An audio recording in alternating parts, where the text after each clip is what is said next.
మహాభారత యుద్ధం తీసుకుందాం. యుద్ధంలో 18 రోజులు యుద్ధం జరిగింది. ఆ యుద్ధంలో ఎంతో మందికి ఎన్నెన్నో గాయాలయ్యాయి. ఆ రోజుల్లో అసలు ఎలాంటి వైద్యం చేసి మళ్ళీ వాళ్ళు బ్యాక్ టు వార్ మళ్ళీ ఎట్లా వెళ్ళేవారమ్మా? ఇదేమన్నా ఉందా మహాభారతంలో? ఇది రాసి పెట్టుందా? కంపేర్ చేద్దామండి. ఇప్పుడు మనకున్న సో కాల్డ్ హాస్పిటల్స్ అప్పుడు లేవు. అవును, రైట్. అవును. అప్పుడు రాజ విద్య అనేది ఒకటి ఉండేదండి. అంటే ఇది పూర్తిగా ఇప్పుడు ఏదైతే సిద్ధశాస్త్రం అంటామో ఇది అంటే రాజుకి సుభిక్షంగా ఉన్నాడు అంటే రాజ్యం మొత్తం బాగుంటుంది అని రాజుకి కూడా ట్రైనింగ్ ఉండేది. ఓకే, రాజుకు నేర్పించారు. రాజుకి కూడా ఇంకేంటంటే విలువిద్యలో కూడా ఇది ఒక కొన్ని భాగాలు ఉంటాయి. శరీరం దాని అవసరాలు దాన్ని ఎలా పరిష్కరించుకోవాలో దానికి బాగా తెలుసు. అప్లైడ్ మనకుండే మన మనసు మన ఇంద్రియాలు దాని పట్ల ఎలా ప్రభావితం చూపిస్తున్నాయనే ట్రైనింగ్ దాని మీద బట్టి మన హీలింగ్ ఫాస్ట్ గా ఉంటుంది.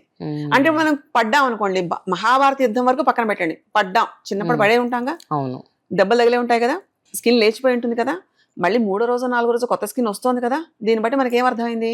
Body will be repaired by it self. అంటే ఇంటర్నల్ ఇంజరీస్ అన్నిటికీ బాడీ చేసే హీలింగ్ బయట ఏ డాక్టరు చేయలేడండి. ఎందుకంటే లోపల జీవుడికి అంటే వైద్యో నారాయణో హరి, హరి అనేవాడు ఎవడైతే ఉంటాడో వాడు జీవుడికి ఏది కావాలన్నది ఎప్పుడు ఎలా ఇవ్వాలన్నది వాడు అలా ఇచ్చేస్తాడు.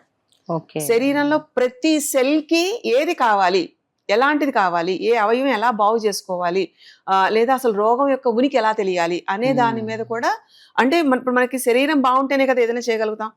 ఇప్పుడు మీరు చెప్తున్నట్టు భారత యుద్ధంలో జరుగుతున్న ఒక 18 రోజుల యుద్ధంలో ఎంతో మంది పోయి ఉంటారు. ఎంతో మంది 3వ రోజు 4వ రోజుకి రెడీ అయ్యారంటే ఇలాంటి విలువిద్యలు ఇలాంటి విద్యల వల్ల ఆ యుద్ధం అంత బాగా జరిగింది.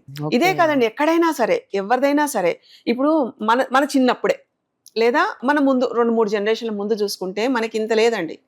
మెడికల్ ఫెసిలిటీస్, మెడికల్ నాలెడ్జ్ కూడా లేదు, ఇంత ఇన్ఫర్మేషన్ లేవు. బేసికల్లీ నాలెడ్జ్ పక్కన పెడదాం, ఇంత ఇన్ఫర్మేషన్ లేవు కాబట్టి రోగం తొందరగా కోలుకుంది. అంటే బయట జరుగుతున్న యాక్సిడెంట్స్ కి వాటికైతే మీరు అన్నట్టు ఈ సిస్టమ్స్ అన్ని ద బెస్ట్.